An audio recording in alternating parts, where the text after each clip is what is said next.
Thank you so much for taking time out of your day to join me for another educational moment. Please remember that the information in these video series are not meant to be professional, legal, or tax advice. They are strictly for educational purposes. In case you've missed my previous videos, my name is Sharon Grimes. I am a seasoned accountant with over 25 years experience in the private sector. I have worked for various types of industries and sizes, ranging from small mom and pop to larger organizations in international manufacturing with roughly 500 employees and about $100 million in worldwide revenue. I am also an enrolled agent, which is a designation given by the IRS to individuals who have shown enough tax knowledge to adequately represent people before the IRS. So, that said, welcome to my video series. And if you've seen my previous ones, thank you so much for coming back. And it truly is an honor for you to take time out of your day to spend with me. Thanks. Now on to our presentation. Hi, welcome back to my video series on accounting in the cannabis industry.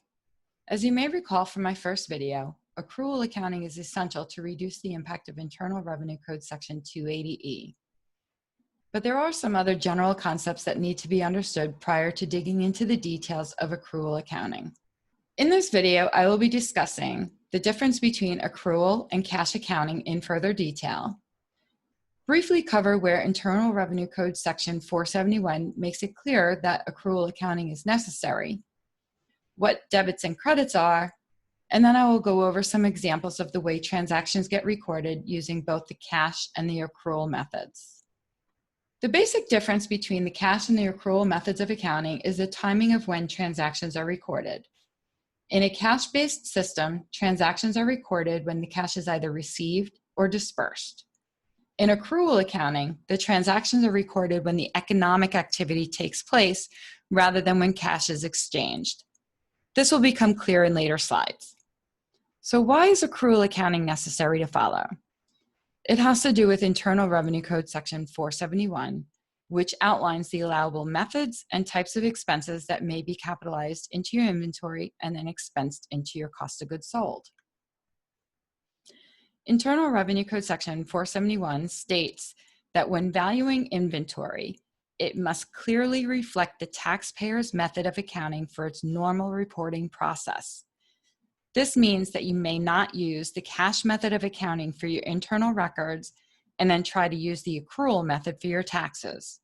If you try this, you are giving the IRS an opportunity to disallow most of your expenses.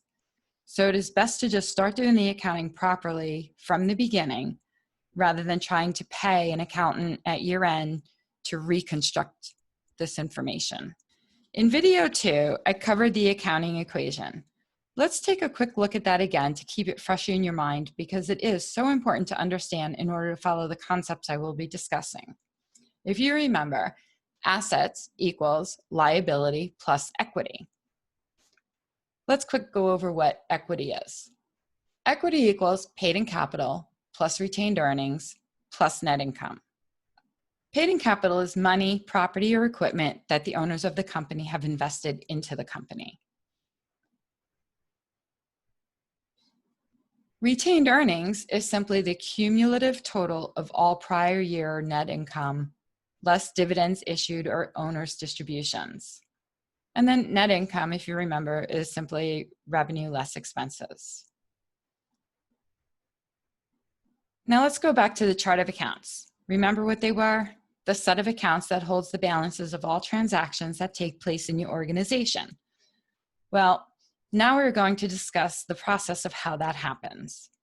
Most people enter transactions into their bookkeeping software without giving thought to what is happening behind the scenes.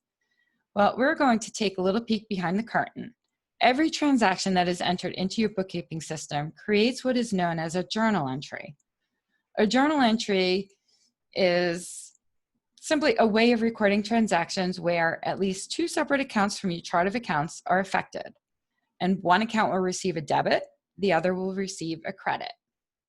And I'm going to go into that in a little bit more detail, so hang on. Due to the placement of the account types in the accounting equation, a debit entry will affect an asset account differently than it would affect a liability or an equity account. A debit to an asset account is an increase to that account.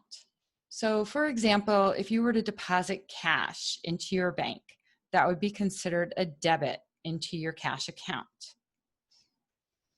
Depending on where that cash came from, let's say sales, the sales account would then be credited so that you have a debit and a credit. Liabilities in equity, conversely, are decreased by debits and increased by credits. So like in my example earlier, when I said a revenue would be a credit, remember, revenue increases equity. Expenses, they naturally have a debit balance. And remember, your expenses decrease your equity. And a decrease to an equity is a debit transaction. And revenues, on the other hand, increase equity, and so therefore they have a natural credit balance. I know all of this sounds really, really confusing, so let's look at a few examples to see if we can help make this make more sense. In this example, let's say we pay a utility bill in January that was from December's usage. When you look at the cash basis, for December of year X1, nothing gets recorded. Come down to January of year X2, when the bill is paid, the expense is then recognized. We would debit utility expense, credit cash. In an accrual basis, in December, we would debit the utility expense for $375 in December of year X1, and we would credit a liability account, accounts payable. Then in January of year X2, when the expense is paid, we would debit the accounts payable. See up here, it's the exact opposite of what we did in December. And then we would credit cash. And here's another way of looking at this. This over here is what accountants call T accounts. And it's a way of visualizing the transactions that are taking place. And I'm going to use the accrual-based method to give this example. So remember, December, year X1, we debited the utility expense, and that's down here, see, the debit side. We're increasing the expense. And we credit the accounts payable, so we're crediting the liability. Then in January, we debit the accounts payable, and so now our accounts payable now has a net zero balance, and we credit cash. So our cash decreased by $375. Okay, and if you remember, an expense decreases your equity.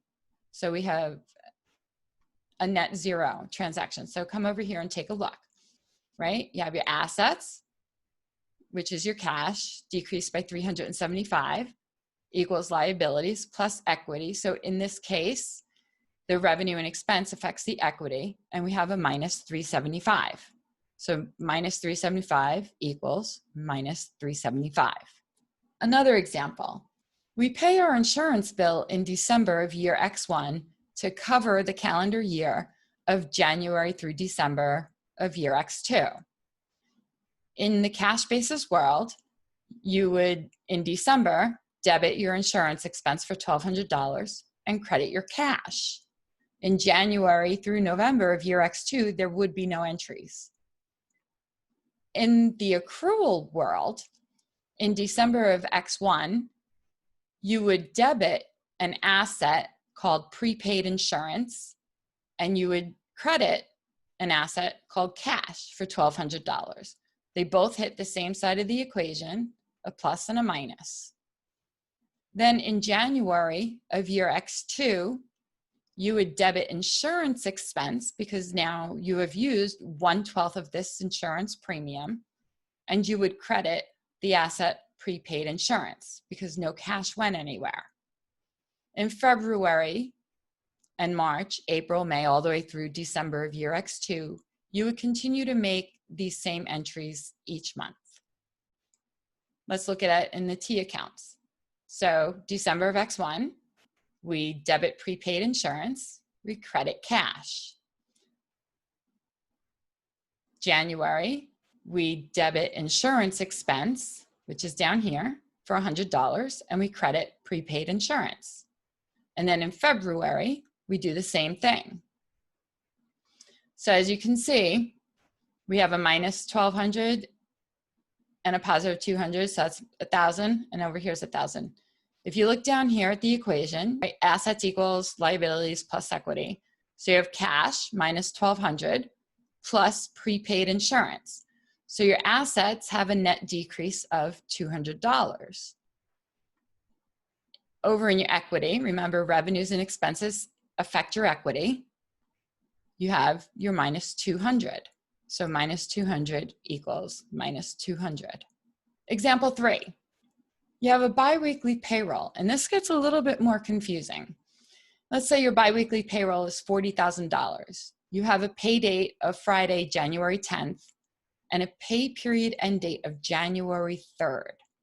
This means you have 3 work days that were in January, whereas the other 7 days were in December. So that means 70% of your payroll is in December and 30% is in January. If you are on a cash basis, in December, you would recognize 0 expense or liability. And in January, you would recognize 100% of that $40,000 expense. In the accrual world, however, in December, you would recognize 70% of that expense, or $28,000. So the entry would be a debit to your payroll expense of $28,000 and a credit to your payroll payable. Then in January, you would recognize the other $12,000. So now this entry gets a little bit more tricky. You would debit your payroll expense of $12,000, debit the payroll liability of $28,000 that you recorded in December, and then you would credit cash for your $40,000. Notice your debits equal your credits. Looking at it in your T accounts, here we go again. So you debit your payroll expense for $28,000 right down here. You credit your payroll payable up here for $28,000. And then in January, you recognize the remaining portion of that payroll expense. So $12,000 goes into your payroll expense. Notice you have a total payroll expense of $40,000, and then you would credit your cash. If you put it into the accounting equation, you have negative $40,000 in cash plus payroll payable, $28,000 minus $28,000 right here. We did a plus and a minus, and then minus you, or plus your revenue minus your expense, which is your equity piece, right? So minus 40,000 equals minus 40,000. I know that this is a lot to take in. You may want to watch it again and see if it makes any more sense. Or if you have questions, please feel free to reach out and talk to me. You can reach me by email or by calling me. Either way, I'd be happy to discuss this concept with you. Thanks, and have a great day.